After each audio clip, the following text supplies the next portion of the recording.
வனாந்தரம் செழிப்பான வயல்வெளியாகும். செழிப்பான வயல்வெளி காடாக எண்ணப்படும்.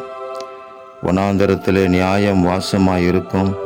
செழிப்பான வயல்வெளியிலே நீதி தங்கி தரிக்கும் என்று எழுதப்பட்டிருக்கிற தீர்க்க தரிசனமான வார்த்தைகளுக்காக எங்கள் தேவாதி தேவனுக்கு கோடான கோடி ஸ்தோத்திரங்கள் உண்டாகட்டும்.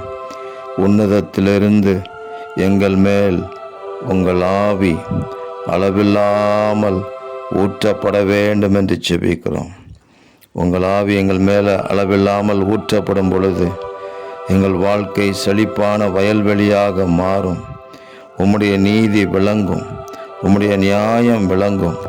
தேவரீர் இந்த கிருபைகளுக்குள்ளாக இந்த காலங்களிலே தேவ ஜனங்களை நடத்துவீராக என்று ஜெபிக்கிறோம். என் ஜனம் சமாதான தாபரங்களிலும் நிலையான வாசஸ்தலங்களிலும் அமைதியாய் தங்கும் இடங்களிலும் குடியிருக்கும் என்று சொன்னீரே. உங்கள் பிள்ளைகளாகிய எங்களை சுற்றிலும் சமாதானமும் இளைப்பாறுதலும் அமைதியும் இருக்கும்படி தேவரீர் ஆசீர்வதித்து நடத்துவீராக. எங்கள் தேவன் அப்படி செய்வதற்காக ஸ்தோத்திரம். இரட்சகர் இயேசு கிறிஸ்துவின் நாமத்தில் ஜெபிக்கிறோம் பிதாவே. ஆமேன், ஆமேன், ஆமேன்.